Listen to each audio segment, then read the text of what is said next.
क्या आपने कभी सपने में देखा है कि कोई इंसान अचानक आसमान में गायब हो जाए, बिना मरे, बिना कोई निशान छोड़े? लेकिन अगर मैं आपसे कहूं कि यह कोई सपना नहीं बल्कि बाइबल में लिखी सच्ची कहानियां हैं जो आज भी हमें हैरान करती हैं। बाइबल में ऐसे 3 लोग न सिर्फ मृत्यु को चकमा देने में कामयाब रहे, बल्कि उनकी कहानियां हमें विश्वास, साहस और परमेश्वर के साथ रिश्ते की अनोखी ताकत दिखाती हैं। आज हम इन इतिहास की घटनाओं में इतना गहरा गोता लगाएंगे कि आप न सिर्फ अंत तक रुकने के लिए मजबूर हो जाएंगे, बल्कि यह आपके जीवन को देखने का नजरिया भी बदल सकता है। तो तैयार हो जाइए, क्योंकि यह यात्रा आपकी सोच को हिला देगी और आपके दिल को छू लेगी। मृत्यु, यह एक ऐसा शब्द है जो हर इंसान के मन में सवाल, डर और जिज्ञासा पैदा करता है। हर धर्म, हर संस्कृति में मृत्यु को लेकर अलग अलग विश्वास और कहानियां हैं, लेकिन बाइबल में कुछ ऐसी कहानियां दर्ज हैं जो मृत्यु के सामान्य नियमों को तोड़ती हुई प्रतीत होती हैं। ये वो लोग हैं जिन्हें परमेश्वर ने इतना खास माना कि उन्हें इस धरती से बिना मरे सीधे स्वर्ग में बुला लिया। ये कहानियां सिर्फ चमत्कारों की बात नहीं करती, बल्कि हमें विश्वास, भक्ति, साहस और परमेश्वर की रहस्यमयी योजनाओं की गहराई दिखाती हैं। आज हम 3 ऐसे लोगों की कहानियों में खो जाएंगे। उनकी कहानियां न सिर्फ रोमांचक और रहस्यमयी हैं, बल्कि हमें यह सोचने पर मजबूर करती हैं कि क्या हम भी अपने जीवन में ऐसी भक्ति और विश्वास दिखा सकते हैं। पहला व्यक्ति हनोक, परमेश्वर का सच्चा दोस्त। सोचिए, एक ऐसी दुनिया जहां लोग सैकड़ों साल तक जीते थे।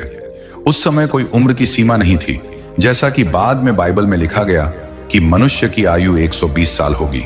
ये वह युग था जब दुनिया पाप और भ्रष्टाचार में डूब रही थी। लोग परमेश्वर को भूल चुके थे, अपने गलत रास्तों पर चल रहे थे। लेकिन इस अंधेरे में एक शख्स ऐसा था जो रोशनी की तरह चमक रहा था, हनोक। हनोक आदम और हव्वा के तीसरे बेटे शेत के वंशज थे। वे नूह के परदादा थे और बाइबल के कई महान लोगों के पूर्वज। लेकिन हनोक को खास बनाने वाली उनकी लंबी उम्र नहीं थी, बल्कि उनका परमेश्वर के साथ अनोखा रिश्ता था। बाइबल में लिखा है, हनोक परमेश्वर के साथ चला। यह कोई साधारण बात नहीं थी। यह ऐसा था जैसे हनोक और परमेश्वर हर दिन, हर पल एक दूसरे के साथ कंधे से कंधा मिलाकर चलते थे। हनोक 65 साल की उम्र में पिता बने। उनके बेटे का नाम था मथुशेलह, जो बाइबल में सबसे लंबी उम्र जीने वाले व्यक्ति के रूप में जाना जाता है। लेकिन हनोक की कहानी सिर्फ उनके परिवार तक सीमित नहीं थी। इसके बाद उन्होंने 300 साल तक परमेश्वर के प्रति अपनी भक्ति को और गहरा किया। उस समय दुनिया में पाप बढ़ रहा था। लोग परमेश्वर के रास्ते से भटक चुके थे और महान बाढ़ का समय करीब आ रहा था। लेकिन हनोक ने कभी हार नहीं मानी। वे हर दिन परमेश्वर की इच्छा को जीते थे। उनकी जिंदगी एक मिसाल थी कि कैसे एक इंसान पूरी तरह से परमेश्वर को समर्पित हो सकता है। हनोक की भक्ति इतनी गहरी थी कि बाइबल में उनके बारे में कुछ खास शब्द लिखे गए हैं। हनोक परमेश्वर के साथ चला और फिर वह नहीं रहा, क्योंकि परमेश्वर ने उसे अपने पास बुला लिया। सोचिए, कोई इंसान बस गायब हो जाए, कोई मृत्यु, कोई अंतिम संस्कार, कोई कब्र। हनोक को परमेश्वर ने सीधे स्वर्ग में ले लिया। यह कोई जादू टोना नहीं था, बल्कि उनके विश्वास और भक्ति का परम इनाम था। हनोक ने न सिर्फ परमेश्वर के साथ सच्चाई से जीवन जिया, बल्कि उन्होंने भविष्यवाणियां भी की।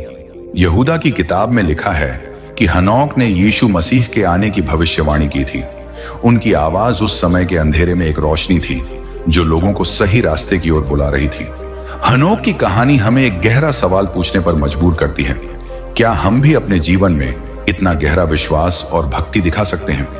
क्या हम भी हर दिन परमेश्वर के साथ चल सकते हैं जैसे हनोक चले थे? हनोक की कहानी हमें यह भी सिखाती है कि विश्वास सिर्फ प्रार्थना या पूजा तक सीमित नहीं है। यह एक जीवन शैली है जो हर पल, हर फैसले में परमेश्वर को शामिल करती है। हनोक ने हमें दिखाया कि जब हम परमेश्वर के साथ सच्चे दिल से चलते हैं, तो वह हमें ऐसी जगह ले जा सकता है जहां मृत्यु भी हमारे रास्ते में नहीं आती। उनकी कहानी हमें यह भी याद दिलाती है कि परमेश्वर अपने भक्तों को कभी नहीं भूलता। हनोक का विश्वास इतना गहरा था कि परमेश्वर ने उन्हें इस धरती से सीधे अपने पास बुला लिया। क्या यह हमें यह नहीं सिखाता कि हमारा विश्वास भी हमें अनंत की ओर ले जा सकता है? दूसरा व्यक्ति एलियाह, आग के रथ में स्वर्ग की सैर। अब चलिए एक ऐसी कहानी की ओर जो इतनी नाटकीय और रोमांचक है कि इसे सुनकर आपके रोंगटे खड़े हो जाएंगे। यह है भविष्यवक्ता एलियाह की कहानी। एलियाह उस समय के इज़राइल में रहते थे जब लोग परमेश्वर को छोड़कर मूर्तियों की पूजा में डूब गए थे। राजा अहाब और उनकी पत्नी जेजबेल ने झूठे देवता बाल की पूजा को बढ़ावा दिया। यह एक ऐसा समय था जब सच्चाई को कुचला जा रहा था और परमेश्वर के भक्तों को खतरा था। लेकिन एलियाह डरे नहीं, वे परमेश्वर के लिए एक योद्धा की तरह खड़े हुए। एलियाह का जीवन चमत्कारों से भरा था। उन्होंने कई बार परमेश्वर की शक्ति को साबित किया। उनकी सबसे प्रसिद्ध घटना कारमेल पर्वत की है। वहां उन्होंने बाल के 450 पुजारियों को खुली चुनौती दी। उन्होंने एक बलि तैयार की और परमेश्वर से आग मांगी। और क्या हुआ? आसमान से आग गिरी और यह साबित हो गया कि केवल इज़राइल का परमेश्वर ही सच्चा है। इस घटना ने पूरे इज़राइल को हिलाकर रख दिया। लोग एक बार फिर परमेश्वर की ओर मुड़े। लेकिन यह सिर्फ एक शुरुआत थी। एलियाह की सबसे बड़ी परीक्षा तब आई जब उन्होंने राजा अहाब को सीधे चुनौती दी। उन्होंने भविष्यवाणी की कि देश में 3.5 साल तक बारिश नहीं होगी, और ऐसा ही हुआ।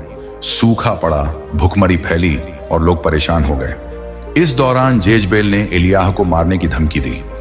एक समय के लिए एलियाह को जंगल में भागकर छिपना पड़ा, लेकिन परमेश्वर ने उन्हें कभी अकेला नहीं छोड़ा। परमेश्वर ने कौवों के जरिए उन्हें खाना भेजा, उनकी रक्षा की और उन्हें और मजबूत किया। एलियाह की कहानी सिर्फ चमत्कारों की नहीं है, ये एक ऐसे इंसान की कहानी है जिसने सबसे मुश्किल हालात में भी अपने विश्वास को नहीं छोड़ा। उन्होंने न सिर्फ परमेश्वर की बात मानी, बल्कि लोगों को सही रास्ते पर लाने के लिए अपनी जान जोखिम में डाली। और फिर आया वह दिन जो बाइबल की सबसे चमत्कारी घटनाओं में से एक है। एलियाह अपने शिष्य एलीशा के साथ चल रहे थे। एलीशा को पहले से पता था कि यह उनके गुरु का आखिरी दिन है। वे गिलगाल से यर्दन नदी की ओर बढ़ रहे थे। रास्ते में एलियाह ने अपनी चादर ली और नदी के पानी पर मारा। पानी 2 हिस्सों में बंट गया और दोनों सूखी जमीन पर चलकर पार गए। यह एक और चमत्कार था। फिर अचानक आकाश में एक आग का रथ प्रकट हुआ जिसमें आग के घोड़े थे। एक बवंडर के साथ एलियाह उस रथ में सवार होकर सीधे स्वर्ग चले गए। सोचिए कितना अद्भुत और रोमांचक दृश्य रहा होगा। एलीशा ने अपनी आंखों से देखा कि उसका गुरु बिना मरे स्वर्ग की ओर उड़ गया। बाइबल कहती है एलियाह बवंडर में स्वर्ग को गए। कोई मृत्यु, कोई दर्द, बस एक चमत्कारी विदाई। एलियाह की कहानी हमें साहस और निष्ठा की मिसाल देती है। उन्होंने अकेले ही एक पूरे देश की गलत परंपराओं को चुनौती दी। उनकी कहानी हमें बताती है कि जब हम सच्चाई के लिए खड़े होते हैं तो परमेश्वर हमें कभी अकेला नहीं छोड़ता। लेकिन सवाल यह है, क्या हम भी इतने साहसी हो सकते हैं? क्या हम भी अपने विश्वास के लिए ऐसी हिम्मत दिखा सकते हैं जैसे एलियाह ने दिखाई? उनकी कहानी हमें यह भी याद दिलाती है कि परमेश्वर की शक्ति हमारी समझ से परे है। तीसरा व्यक्ति मलकीसेदक, अनंत याजक का रहस्य। अब हम आते हैं बाइबल के सबसे बड़े रहस्यों में से एक पर, मलकीसेदक। इस नाम को सुनकर ही मन में सवाल उठते हैं। मलकीसेदक कौन थे? क्या वे कोई साधारण इंसान थे या कुछ और? उनकी कहानी इतनी रहस्यमयी है कि आज भी विद्वान इस पर बहस करते हैं। मलकीसेदक की कहानी उत्पत्ति 14 में शुरू होती है। उस समय अब्राहम अपने भतीजे लूत को बचाने के लिए युद्ध में उतरे। उन्होंने 318 सेवकों को इकट्ठा किया, दुश्मनों का पीछा किया और लूत को सुरक्षित वापस लाए। जब अब्राहम लौट रहे थे तभी अचानक मलकीसेदक प्रकट हुए। वे सालेम यानी यरूशलेम के राजा थे और सबसे ऊंचे परमेश्वर के याजक। उन्होंने अब्राहम को रोटी और दाखरस दिया, उन्हें आशीर्वाद दिया और अब्राहम ने बदले में अपनी संपत्ति का 10वां हिस्सा मलकीसेदक को दे दिया। लेकिन मलकीसेदक की असली पहचान क्या थी? बाइबल कहती है कि उनका न कोई माता पिता थे, न कोई वंश, न जन्म का रिकॉर्ड, न मृत्यु का। वे हमेशा के लिए याजक थे। ये बातें उन्हें किसी साधारण इंसान से बहुत अलग बनाती हैं। कुछ लोग मानते हैं कि मलकीसेदक यीशु मसीह का ही पुराना रूप थे। क्यों? क्योंकि बाइबल में यीशु को भी मलकीसेदक की तरह याजक कहा गया है। मलकीसेदक का नाम मतलब है धर्म का राजा और सालेम का मतलब है शांति। यीशु को भी शांति का राजकुमार कहा जाता है। क्या यह महज संयोग है? लेकिन दूसरी तरफ कुछ लोग कहते हैं कि मलकीसेदक कोई और थे, शायद एक इंसान जिसे परमेश्वर ने खास मकसद के लिए चुना था। बाइबल में उनकी कहानी छोटी है, लेकिन इसका प्रभाव बहुत गहरा है। वे अचानक प्रकट होते हैं और फिर गायब हो जाते हैं, जैसे कोई रहस्यमयी मेहमान। उनकी कहानी हमें यह सोचने पर मजबूर करती है कि परमेश्वर की योजनाएं कितनी गहरी और समझ से परे हो सकती हैं। मलकीसेदक की कहानी हमें एक और सवाल पूछने पर मजबूर करती है। क्या परमेश्वर समय समय पर ऐसे लोगों को भेजता है जो उनकी योजनाओं को पूरा करने के लिए धरती पर आते हैं और फिर चुपके से चले जाते हैं? क्या मलकीसेदक एक प्रतीक थे या वे सचमुच यीशु का एक रूप थे? यह रहस्य आज भी अनसुलझा है और शायद यही इस कहानी की खूबसूरती है। हनोक, एलियाह और मलकीसेदक, ये तीनों कहानियां हमें अलग अलग तरीकों से परमेश्वर के साथ रिश्ते की ताकत दिखाती हैं। हनोक हमें सिखाते हैं कि विश्वास एक जीवन शैली है जो हर पल परमेश्वर के साथ चलने में दिखता है। उनकी कहानी हमें यह सोचने पर मजबूर करती है कि क्या हम भी अपने रोजमर्रा के जीवन में परमेश्वर को इतना करीब ला सकते हैं? क्या हम भी हर फैसले, हर कदम में उनकी इच्छा को प्राथमिकता दे सकते हैं? एलियाह हमें साहस की सीख देते हैं। उन्होंने एक ऐसे समय में सच्चाई का झंडा उठाया जब पूरा देश उनके खिलाफ था। उनकी कहानी हमें यह सवाल पूछने पर मजबूर करती है कि क्या हम भी अपने विश्वास के लिए इतनी हिम्मत दिखा सकते हैं? क्या हम भी उन परिस्थितियों में खड़े हो सकते हैं जब सब कुछ हमारे खिलाफ हो? एलियाह की कहानी हमें यह भी दिखाती है कि परमेश्वर अपने भक्तों को कभी अकेला नहीं छोड़ता। और मलकीसेदक, वे हमें परमेश्वर के रहस्यों की एक झलक दिखाते हैं। उनकी कहानी हमें यह याद दिलाती है कि परमेश्वर की योजनाएं हमारी समझ से कहीं ज्यादा गहरी हैं। हम शायद मलकीसेदक की पूरी सच्चाई कभी न समझ पाएं, लेकिन उनकी कहानी हमें यह विश्वास दिलाती है कि परमेश्वर हमेशा कुछ बड़ा और अनोखा करने की तैयारी में होता है। इन कहानियों का आज के समय में क्या मतलब है? इन कहानियों को सुनकर एक सवाल मन में उठता है, क्या आज भी कोई इंसान इतना खास हो सकता है कि परमेश्वर उसे बिना मरे स्वर्ग में बुला ले? बाइबल कहती है कि परमेश्वर वही है, कल, आज और हमेशा। उनकी शक्ति और उनका प्यार कभी नहीं बदलता। अगर हनोक, एलियाह और मलकीसेदक परमेश्वर के इतने करीब हो सकते थे, तो क्या हम नहीं हो सकते? इन कहानियों का एक और गहरा संदेश है परमेश्वर का अपने लोगों के साथ रिश्ता। ये तीनों लोग परमेश्वर के इतने करीब थे कि उन्होंने मृत्यु को पार कर लिया। यह हमें यह सोचने पर मजबूर करता है कि विश्वास और भक्ति की ताकत कितनी जबरदस्त हो सकती है। ये कहानियां हमें सिर्फ इतिहास नहीं बताती, बल्कि हमें एक नया रास्ता दिखाती हैं। एक ऐसा रास्ता जो हमें परमेश्वर के और करीब ले जा सकता है। आज के समय में जब हम अपनी रोजमर्रा की जिंदगी में व्यस्त रहते हैं, क्या हम रुककर परमेश्वर की आवाज सुन सकते हैं? क्या हम अपने डर, अपनी शंकाओं को छोड़कर उनके लिए एक कदम बढ़ा सकते हैं? हनोक ने हमें दिखाया कि विश्वास एक सतत यात्रा है। एलियाह ने हमें सिखाया कि सच्चाई के लिए खड़े होना कभी आसान नहीं होता, लेकिन यह हमेशा सार्थक होता है। और मलकीसेदक ने हमें यह याद दिलाया कि परमेश्वर की योजनाएं हमारी समझ से परे हैं, लेकिन वे हमेशा हमारे भले के लिए होती हैं। हनोक, एलियाह और मलकीसेदक की कहानियां हमें यह सिखाती हैं कि विश्वास कोई एक बार की चीज नहीं है। यह एक यात्रा है जो हर दिन, हर पल में जी जाती है। हनोक ने हमें दिखाया कि परमेश्वर के साथ चलना कितना खूबसूरत हो सकता है। एलियाह ने हमें सिखाया कि सच्चाई के लिए खड़े होना कितना जरूरी है, भले ही दुनिया हमारे खिलाफ हो।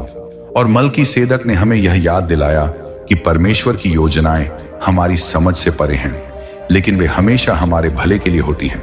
इन कहानियों से हमें यह भी सीख मिलती है कि परमेश्वर का हर इंसान के साथ एक खास रिश्ता होता है।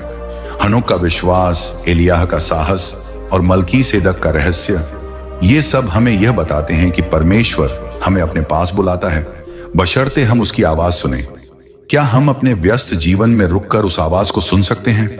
क्या हम अपने डर, अपनी शंकाओं को छोड़कर परमेश्वर की ओर एक कदम बढ़ा सकते हैं? तो अगली बार जब आप रात को तारों भरे आसमान को देखें, तो सोचिए, क्या आप भी अपने जीवन में उस विश्वास और भक्ति को जी सकते हैं जो इन तीनों ने दिखाया? क्या आप भी परमेश्वर के इतने करीब हो सकते हैं कि आपकी कहानी भी एक दिन ऐसी ही चमत्कारी बन जाए? ये कहानियां हमें यही सिखाती हैं कि असंभव को संभव बनाने की ताकत विश्वास में है। तो अब आप क्या सोचते हैं? हनोक, एलियाह और मलकीसेदक की कहानियां हमें सिर्फ अतीत की बातें नहीं बताती, बल्कि हमें एक नया नजरिया देती हैं।